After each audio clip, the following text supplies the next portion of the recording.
Halo semua, selamat pagi, selamat siang, selamat sore, dan selamat malam. Perkenalkan, kami mahasiswi aktif semester 6 dari Prodi Akuntansi Universitas Bunda Mulia. Perkenalkan, nama saya Carolina Victoria Erika Umbas dengan NIM 111880240. Saya Febiola Permatasari dengan NIM 111802333.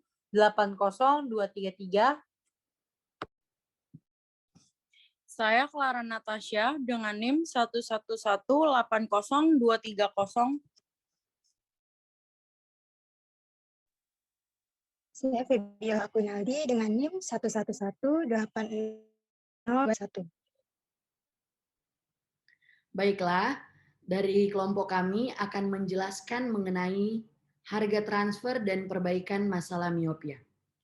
Untuk materi ini, yang pertama akan dijelaskan oleh Febiola Aquinaldi tentang pengertian harga transfer.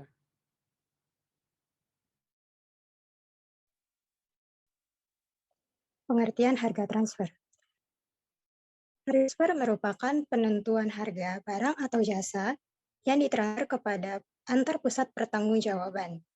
Harga transfer ini digunakan untuk kepentingan penilaian kemampuan laba divisi. Harga transfer secara langsung berhubungan dengan pendapat penjualan atau penawaran pusat laba, biaya dari pembelian atau penerimaan pusat laba, dan konsekuensinya pada kedua entitas laba.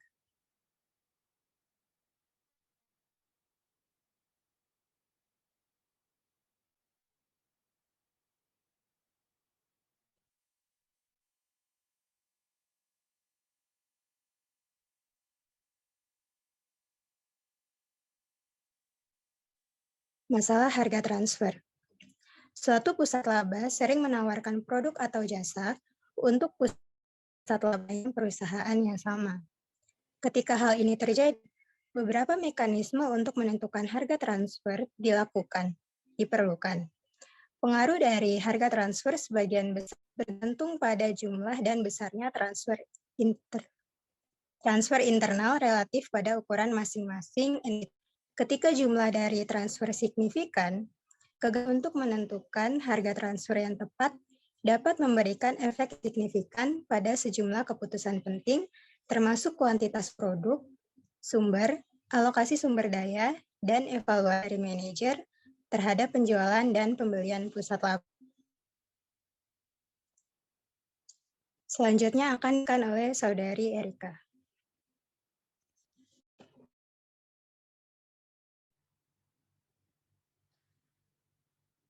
Baiklah, sekarang saya akan menjelaskan tujuan dari harga transfer. Tujuan dari harga transfer itu terdiri dari 3. Yang pertama, menyediakan sinyal ekonomi yang tepat, sehingga mampu mempengaruhi manajer untuk membuat keputusan yang baik. Secara khusus, harga seharusnya dipengaruhi oleh keputusan penjualan dan pembelian manajer pusat mengenai berapa banyak produk dan jasa yang ditawarkan atau dibeli secara internal.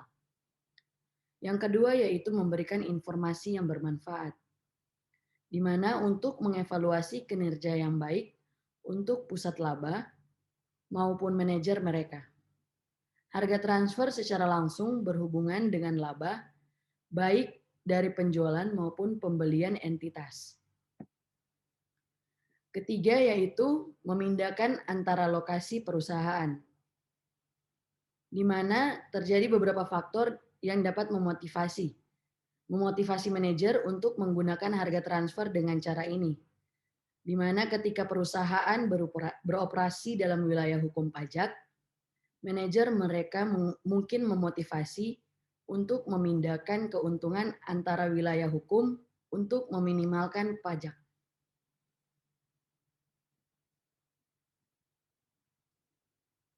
Selanjutnya, harga transfer.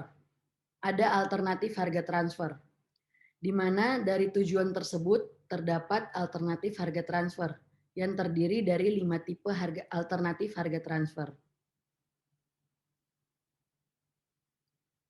Yang pertama yaitu harga yang berbasis pasar, di mana harga pasar yang digunakan untuk transfer internal dapat didaftarkan sebagai harga dari produk dan jasa yang identik, di mana harga jual sesungguhnya biaya entitas konsumen eksternal atau harga yang ditawarkan pesaing. Kasus penggunaan harga transfer berdasarkan pasar jelas terlihat pada kondisi persaingan di bawah. Yang kedua yaitu biaya marginal, di mana harga transfer biaya marginal dapat didasarkan pada biaya marginal yang diperkirakan sebagai biaya variabel dan biaya langsung dari produksi. Ketika produk dan jasa perantara bertukar secara internal pada biaya marginal, kita akan mudah untuk menentukan kontribusi total yang dihasilkan oleh produk dan jasa akhir untuk perusahaan secara keseluruhan. Yang ketiga ada harga transfer biaya penuh, di mana harga transfer dapat didasarkan pada biaya penuh dari penyediaan produk dan jasa. Baik harga transfer marginal maupun biaya penuh dapat merefleksikan biaya standar maupun biaya sebenarnya. Di mana biaya penuh ini terdapat beberapa keunggulan yang ditawarkan, yaitu yang pertama, memberikan pengukuran kelangsungan hidup dalam jangka panjang.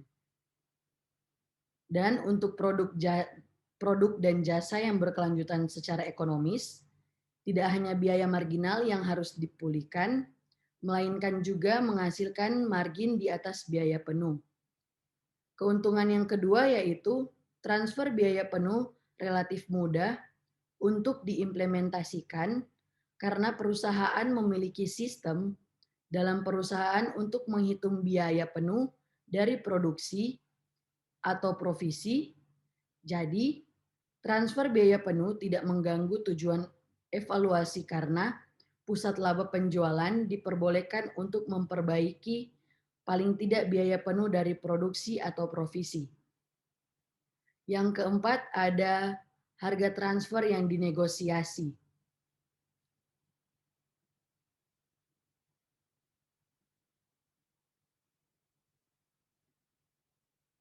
Di mana harga transfer dapat ditentukan dengan biaya penuh ditambah dengan markup. Jadi harga transfer dapat dinegosiasikan antara manajer penjualan dan pusat laba pembelian. Alternatif lain dari harga transfer ini memperbolehkan penjualan dan pembelian oleh manajer pusat laba untuk bernegosiasi antar kelompok mereka sendiri. Dengan ini, kebijakan dari perusahaan tersebut menjadi lebih efektif apabila pusat laba tidak saling menahan satu dengan yang lainnya. Dalam hal ini juga, pusat laba penjualan memiliki beberapa kemungkinan untuk menjual produk di luar perusahaan dan pusat laba penjualan memiliki beberapa sumber di luar penawaran. Yang terakhir, alternatif harga transfer ada variasi, di mana semua variasi memiliki beberapa manfaat sehingga mereka bernilai untuk diperhatikan. Meskipun demikian, mereka secara aktual dapat digunakan pada kinerja dan kondisi yang beragam. Salah satu kemungkinan dari transfer adalah marginal cost plus a fixed lump sum fee. Didesain untuk mengimbangi pusat laba penjualan untuk mengikat beberapa kapasitas tetap untuk menghasilkan produk yang ditransfer secara internal.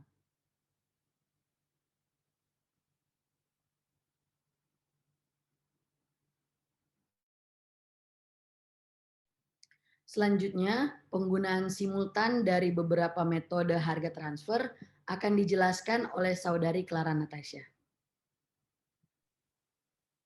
Penggunaan simultan dari beberapa metode harga transfer.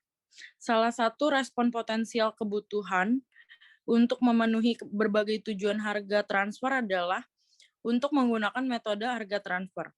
Bagaimanapun, hampir tidak mungkin untuk menggunakan dua metode harga transfer yang berbeda Dan secara simultan, keduanya pembuatan keputusan dan tujuan evaluasi karena manajer membuat keputusan dengan jelas terhadap apa yang akan dievaluasi. Trade-off biasanya merupakan hal yang tidak terelakkan. Oleh sebab itu, hukum seringkali memerlukan sebuah arm's length transfer price, yaitu harga yang dinaikkan untuk dikaitkan pada entitas sebagai salah satu antara bagian yang tidak berhubungan untuk transaksi yang sama di bawah suatu kondisi yang sama. Dan kesimpulannya adalah harga produk dan jasa yang ditransfer dari satu entitas organisasi seringkali menyebabkan masalah dalam pengukuran kinerja keuangan entitas. Namun, situasi yang jarang terjadi adalah ketika ada persaingan sempurna pasar eksternal untuk perdagangan barang dan jasa secara internal, tidak adanya pendekatan harga transfer dapat menuntun manajer pusat laba untuk membuat keputusan yang optimal, dilihat dari perspektif perusahaan dan secara simultan memberikan informasi yang bagus untuk dievaluasi. Metode harga transfer berbasis harga pasar atau biaya penuh dan variasinya adalah hal yang biasa digunakan. Tetapi beberapa perusahaan juga menggunakan harga transfer yang dinegosiasi. Tidak ada metode yang paling dominan dalam seluruh pengaturan karena masing-masing memiliki kekuatan dan kelemahannya masing-masing. Selanjutnya akan dijelaskan oleh Febiola Permatasari. Oke, saya akan menjelaskan mengenai studi kasus First Commonwealth Financial Corporation yang sering sekali disingkat dengan FCFC. Nah, FCFC ini tentunya kita harus tahu dulu ya, definisinya itu apa. FCFC merupakan perusahaan jasa keuangan yang berbasis di Indiana. Nah, kita langsung aja masuk ke kasusnya. Profil singkat perusahaan FCFC ini yaitu pada tahun 1963, Jim dan David mendirikan bank kecil di dekat Greenfield. Nah, pada tahun 1983, dia mengorganisasikan ulang bank menjadi FCFC. Dari awalnya bank kecil, dia mengubah ulang menjadi bank FCFC, yaitu sebuah perusahaan yang menguasai bank. Nah, pada tahun 1988, James meneruskan Cindy sebagai presiden dan memulai sebuah program akuisisi yang berujung pada pengembalian 9 bank komunitas lokal. Lanjut.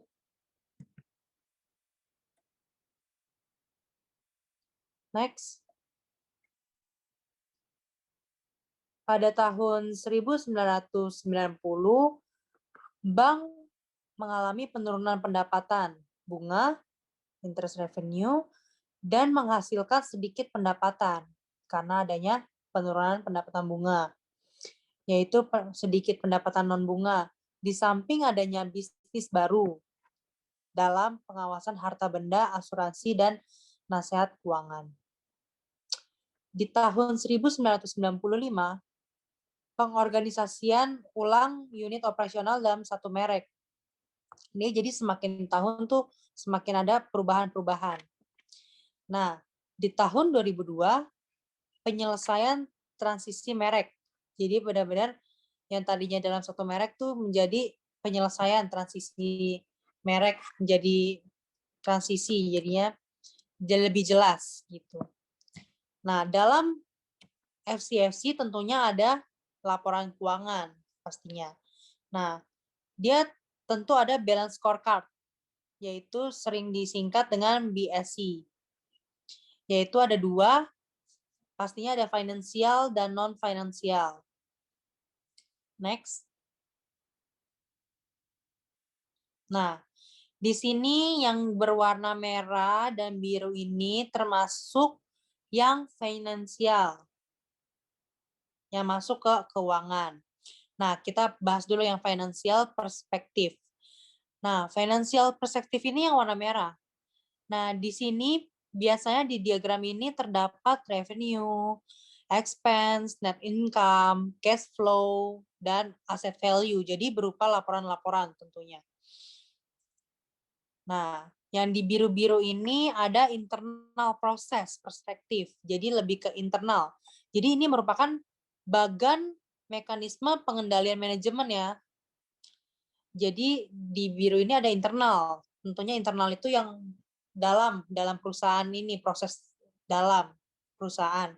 Tentunya ada kayak inventory, orders untuk penjualannya, resource allocation, terus cycle time, terus quality control, itu tentang internal kontrolnya bagaimana. Nah, di yang hijau ini merupakan dan ungu ini merupakan yang non-finansialnya. Tentunya yang bersangkutan dengan customer, jadi pihak luar gitu, yang non-finansial. Seperti market share, brand stretch, customer, mengenai customer, merupakan pelanggan-pelanggan.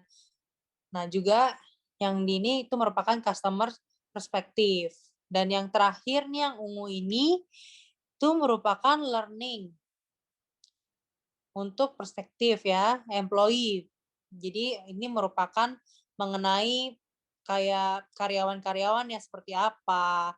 Jadi skills-nya karyawan, edukasi karyawan, itu tuh merupakan yang non-finansial.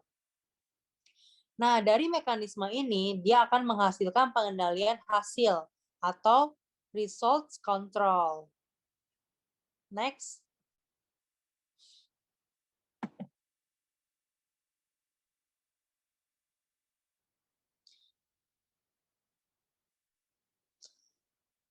Nah, dari balance scorecard yang udah kita lihat tadi, terdapat kelebihan dari balance scorecard. Yang pertama, kelebihannya itu mencapai target kinerja. Tentunya pasti kalau misalkan kita punya laporan keuangan yang jelas, punya struktur yang jelas, mekanisme yang jelas, pasti itu akan mencapai target kinerja. Jadi lebih efektif seperti itu. Yang kedua, mencegah perilaku miopik. Jadi kalau misalkan semua perusahaan ini sudah struktur, jadi sangat meminimalisir terhadap fraud gitu, kecurangan-kecurangan karena mungkin lebih bisa dipantau gitu seperti itu. Nah, yang ketiga itu keselarasan tujuan. Jadi tujuannya itu jelas. Jadi si perusahaan ini ingin tujuannya apa sih, dan tujuan ini juga para karyawan juga tahu tujuan perusahaan ini seperti apa dan dia bisa untuk mencapai tujuan perusahaan ini gitu. Dan yang keempat, memenuhi aturan. Nah, aturan itu ya pasti setiap perusahaan juga punya SOP yang berbeda-beda dan perusahaan juga harus lebih transparan terhadap prosedur-prosedur aturan-aturan perusahaan terhadap si employee, karyawan seperti itu. Lanjut, next. Nah, laporan balance scorecard ini itu penggabungan balance scorecard. Yang pertama, fungsinya itu menciptakan board scorecard yang terpisah. Nah, ada 3 jenis scorecard nih. Yang pertama, ada balance scorecard untuk dewan. Yang kedua, ada balance scorecard untuk perusahaan. Yang ketiga, balance scorecard untuk eksekutif. Eksekutif itu yang kayak pemegang kepentingan ya, yang penting, yang bertanggung jawab gitu deh, yang lebih kayak punya pemegang kepentingan yang penting sekali gitu, yang sangat tinggi. Lanjut. Nah, dari keuntungan balance scorecard bagi dewan nih, saya akan menjelaskan keuntungannya balance scorecard bagi para dewan perusahaan. Yang pertama, mereka akan lebih efisien dalam pertemuan rapat. Jadi dalam rapat ini sudah terstruktur gitu, sudah struktur, jadi lebih efektif gitu untuk dan lebih efisien dalam pertemuan rapat seperti itu. Jadi yang nggak abu-abu. Jadi kalau kita rapat itu menjelaskan rapat mengenai ini jadi lebih jelas gitu untuk para dewan perusahaan tuh lebih jelas gitu. Nah, terus yang kedua, pemberian bonus berdasarkan balance scorecard pribadi dan kontribusi. Saya sih kurang begitu paham mengenai yang pemberian bonus ini seperti apa, tapi setelah saya baca-baca, itu merupakan kayak pemberian insentif terhadap para dewan, para karyawan itu memberikan achieve gitu, kayak insentif gitu berdasarkan balance scorecard yang sudah dibuat secara pribadi maupun bekerja sama seperti itu, berkontribusi. Seperti itu, dan yang ada juga keuntungan balance scorecard bagi perusahaan. Nah, balance scorecard bagi perusahaan itu yang pertama, kepatuhan terhadap peraturan ini jelas ya, karena yang saya bilang tadi sudah terstruktur, sudah peraturannya sudah jelas, jadi lebih bisa dipatuhi untuk para karyawan. Yang kedua, memungkinkan untuk menjadi pemimpin. Pro balance scorecard dibuat dan diimplementasikan dalam top down approach, yaitu pendekatan penyusunan anggaran. Jadi dalam pembuatan anggaran pun itu sudah jelas gitu ya, sudah, jadi nggak akan ada kayak fraud gitu deh, kecurangan-kecurangan seperti itu dalam mengimplementasikannya di dunia perusahaan itu. Yang ketiga, ada anggaran ditentukan oleh manajer tingkat atas. Jadi anggaran tersebut ini nggak bisa kayak, ini anggaran sini. Itu tuh harus ada persetujuan dari manajer tingkat atas. Jadi para karyawan nggak punya hak, nggak punya kebijakan, bertanggung jawab nggak punya. Jadi semua kebijakan itu diserahin di ACC, di approve dari tingkat atas, manajer atas. Nah, yang keempat ada tata kelola perusahaan. Itu jadi ya, tata kelola itu perusahaan itu untungnya kan kalau misalnya kayak tata kelola perusahaan itu kan mungkin kita dalam satu perusahaan itu memiliki pendapat yang berbeda-beda kan. Nah, jadi kita dalam kalau misalkan memiliki base yang untuk bisa dipatuhi, akan bisa itu berjalan dengan lancar dan efektif. Terus yang kelima ada sejalan dengan strategi akuisisi yang tadi saya bilang, strateginya akan menjadi lebih efisien. Lanjut. Nah, tapi tadi kan keuntungannya aja. Nah, di sini juga saya akan jelasin ada kekurangan juga dan kritik untuk balance scorecard. Yang pertama, top down model. Ini tuh dengan kayak gini, ya kan, yang saya bilang tadi, dengan kita banyak pemikiran yang berbeda-beda, itu akan menjadi tipe model yang sedikit sulit dijalankan, seperti itu. Yang kedua, bukan alat manajemen strategi yang valid.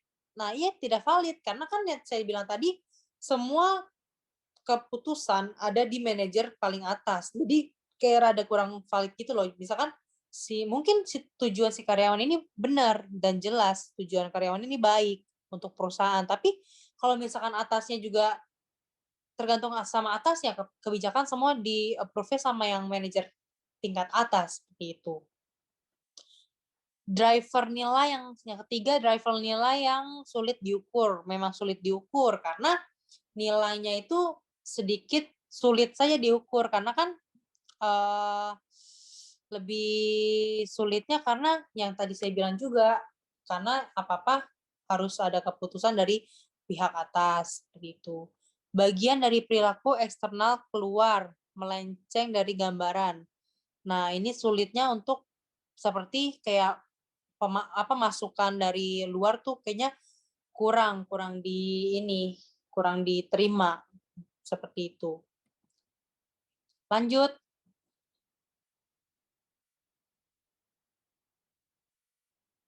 Nah, berikut perbaikan BSC yang dilakukan FCFC, yaitu FCFC telah menambahkan kriteria khusus per divisi. Jadi setiap perusahaan kan punya divisinya masing-masing kan. Jadi kayak menambahkan kriteria yang lebih jelas saja. Jadi nggak satu divisi itu bisa memegang divisi-divisi lain seperti itu.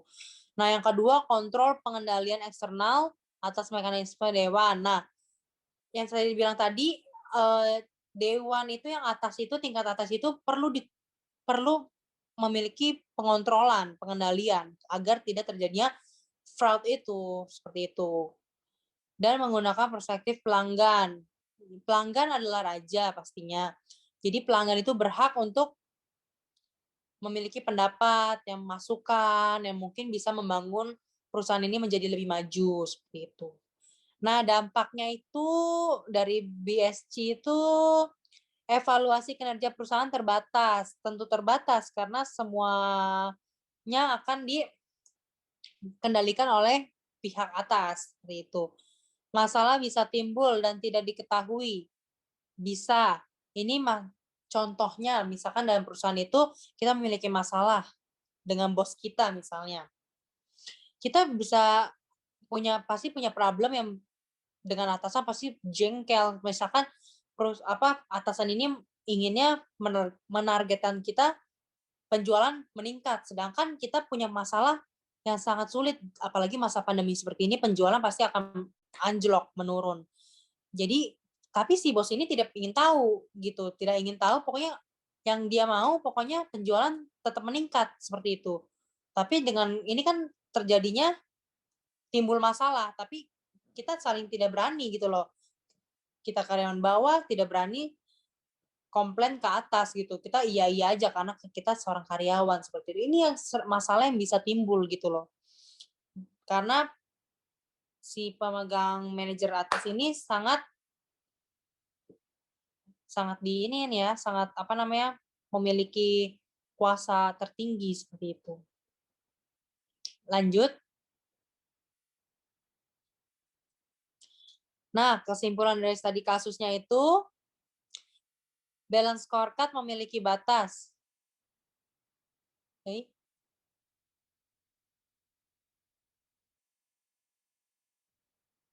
Ya, kesimpulan studi kasusnya ini tadi balance scorecard memiliki batas. Jadi memiliki batasan ya. Tadi kan yang tingkat atas, tingkat bawah, karyawan, staff dan sebagainya. Nah, yang kedua, strategi yang sekarang digunakan FCFC telah sesuai dan selaras. Nah, jadi ini FCFC kan yang tadinya tahun ke tahun itu dia memiliki perkembangan-perkembangan, tapi ya sekarang ini sudah sesuai dan sudah selaras dan dengan perkembangan zaman seperti itu. Ya, sekian studi kasus yang bisa saya jelaskan. Mohon maaf ya jika ada kesalahan pemahaman, pengertian penjelasan, mohon dimaafkan dan mohon dikoreksi kembali. Ya. Silakan ditutup. Saudari Erika Umbas. Baiklah, terima kasih kepada teman-teman sekalian yang sudah menjelaskan materi ini. Dengan demikian, materi kami mengenai harga transfer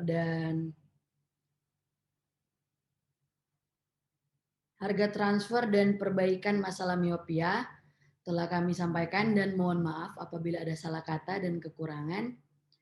Demikian presentasi kami. Selamat pagi, selamat siang, selamat sore, dan selamat malam.